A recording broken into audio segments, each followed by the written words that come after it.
Capítulo 142, Carrinho de Mina. Desde o dia em que ele havia conquistado a Fortaleza Longa, meio mês já havia passado, e as 5 famílias nobres da Fortaleza Longsong já haviam entregado as pessoas e suprimentos necessários para a cidade da fronteira. Após a conclusão da criação do Ministério da Agricultura, a nova primavera finalmente começou, o que foi o primeiro passo para a Revolução Agrícola de Roland. Os servos que já viram a madrugada para a vida como pessoas livres começaram a trabalhar cheios de motivação. A cena em que alguém teve que usar o chicote para encorajar os servos a trabalhar basicamente desapareceu na área ao sul do rio Xixui. Os servos que eram preguiçosos descobriram que, embora ninguém viesse encorajar sua velocidade, os oficiais da prefeitura ainda controlavam seu trabalho com suas estranhas ferramentas de medição. Ficou claro que o senhor não se importava com a colheita de 1 ou 2 campos. O único que deveria cuidar de suas colheitas eram os servos que estavam trabalhando para o seu próprio futuro. Mesmo assim, a qualidade dos funcionários do Ministério da Agricultura não era tão notável. Eles já haviam compreendido a distribuição de acordo com o princípio do trabalho. Então Roland solicitou que repetissem esses conteúdos aos servos. Para fortalecer o efeito de doutrinação, bem como para satisfazer o próprio sentimento do príncipe, a margem do rio Xixui estava cheia de bandeiras vermelhas. Que lei ao trabalho é a única maneira de enriquecer. O trabalho traz honra e glória ao trabalho, traz liberdade, o trabalho muda o destino e assim por diante. É claro que essas medidas não foram possíveis sem qualquer objeção. Por exemplo, Barov foi o primeiro a se levantar e reclamar sobre isso.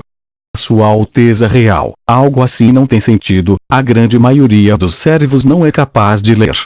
Mesmo se pudessem, não se importariam com o texto escrito nos banners.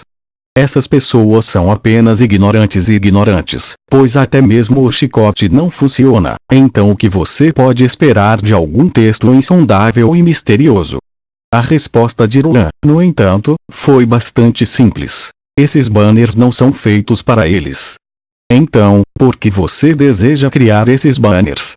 Ao ouvir essa resposta, o ministro assistente mostrou uma expressão muito confusa. Para criar um exemplo vivo, nunca pensara que os servos fossem estúpidos e imutáveis. Era verdade que eles não tinham educação, mas isso não significava que eles não pudessem pensar. Ganância e interesse vão levar até mesmo uma pessoa estúpida, que é simplesmente a natureza humana. Então, se a implementação do Ministério da Agricultura parecia ter pouco efeito no começo, ainda assim deixaria uma cartilha em seus corações. Assim como uma semente, ela eventualmente começaria a crescer. Quando os primeiros servos foram promovidos a homens livres, e quando usaram as colheitas como uma troca de dinheiro para comprar roupas bonitas, boa comida e até mesmo casas de tijolos robustas e quentes, o slogan muitas vezes repetido logo voltaria à sua vida. Mente tornasse uma realidade que se queimaria profundamente em seus corações. Quanto ao estandarte na orla, foi para a época que o Sistema Universal de Educação produziria seus primeiros frutos.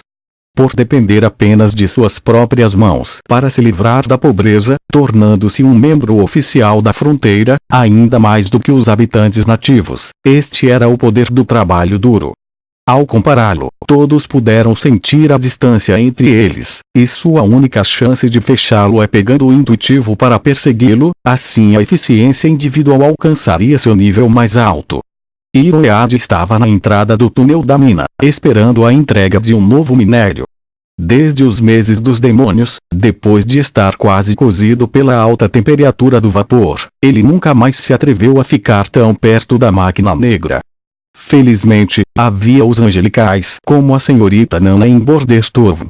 Toda vez que Iroead tocava suas bochechas curadas, seu coração estava cheio de emoções calorosas.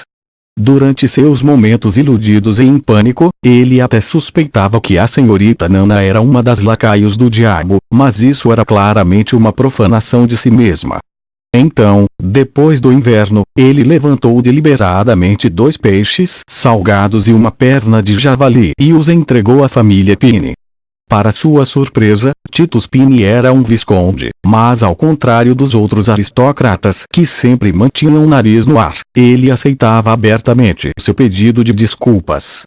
Esta foi a primeira vez que Ironhead sentiu que nem todos os nobres eram pessoas implacáveis. Ferro velho, gritou um mineiro que estava coberto de poeira enquanto saía correndo do túnel, a corda já foi amarrada. Tudo bem, ele exclamou e virou na direção da locomotiva a vapor. Todo mundo limpa a área. Frank, primeiro você tem que levantar a alavanca verde, então você aperta a alavanca vermelha. Se você cometer um erro, eu vou torcer sua cabeça. Tenha certeza, Oldiro, eu sei o que estou fazendo. Flack gritou de volta. Depois que Niels foi aceito no primeiro exército, era agora Ironhead quem estava encarregado da operação da máquina a vapor. Durante os primeiros dias, Frank cometera erros com a ordem, o que até provocara a explosão de um dos canos, de modo que, toda vez que cometeria um novo erro, seria espancado. Felizmente, Sua Alteza Real não se importou com esse assunto. Ele não apenas enviou imediatamente pessoas para substituir a parte danificada, ele nem as fez pagar pela parte destruída. Originalmente, o Ironhead já havia formado um plano para confiscar seu pagamento mensal no caso de algo acontecer. Com a abertura da válvula de admissão, a máquina a vapor liberou uma majestosa nuvem branca de gás e a roda principal começou a girar lentamente, movendo o cabrestante e esticando a corda do cânhamo em linha reta. Não deixe seus espíritos vagarem. Olhe para a corda de cânhamo, olhe para ela com cuidado. Gritou Oldiron.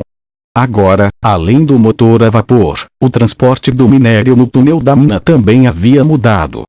Sua Alteza Real ordenou aos artesãos que criassem muitos dormentes de madeira, que depois foram colocados ao longo de todo o túnel da mina.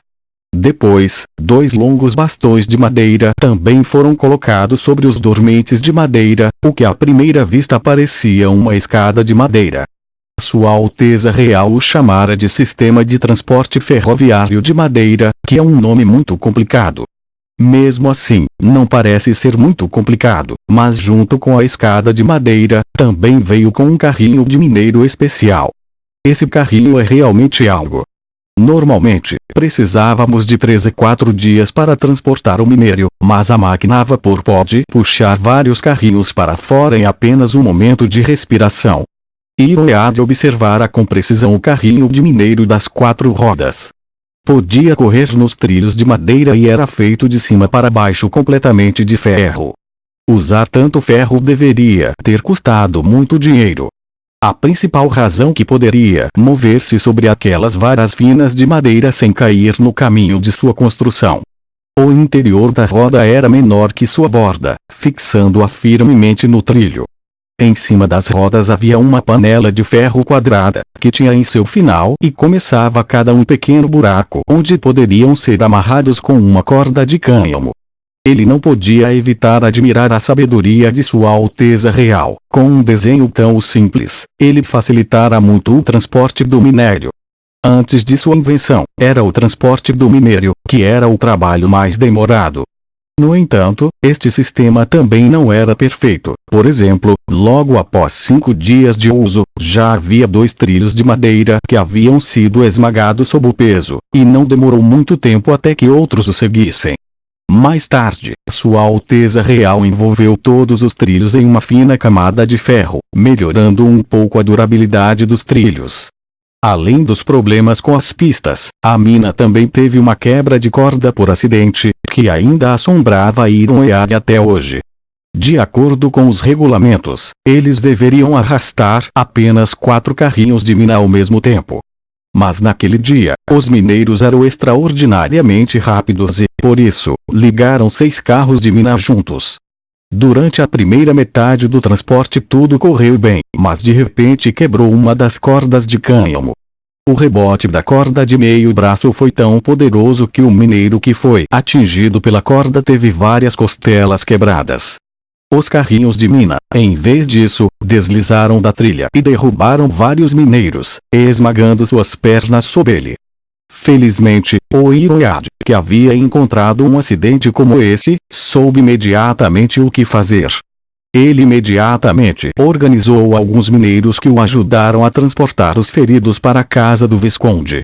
Ele estava ciente de que enquanto eles ainda tivessem alguma vida neles, Misnana seria capaz de curá-los como se nada tivesse acontecido. Oldiro, os carros da mina estão fora! Gritou um homem que era responsável por ignorar a entrada da mina. Ouvindo isso, Iroad gritou suas próximas ordens.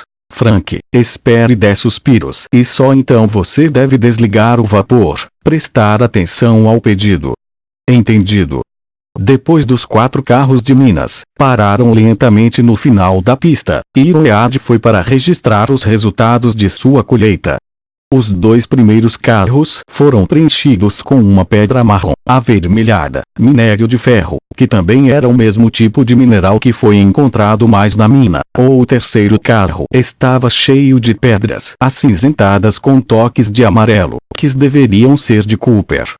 Mas quando Iroad chegou à 4ª carroça, ele imediatamente se fixou no local, pois era uma espécie de minério que ele nunca havia visto antes. Eles eram de um marrom escuro, mas quando a luz do sol caía sobre eles, eles borrifavam um brilho metálico escuro. Estas pedras são claramente um mineral desconhecido. Iroad sacudiu a cabeça. A Northern Slope Mine é tão grande e tem tantos galhos, é normal que encontremos coisas inexplicáveis nela. Então, ele apenas desenhou uma cruz em seu papel, dando sinal para mandar os carrinhos mais para dentro do armazém. Quanto à pilha de pedra negra, se seria dirigida ao forno ou não, nada tinha a ver com ele.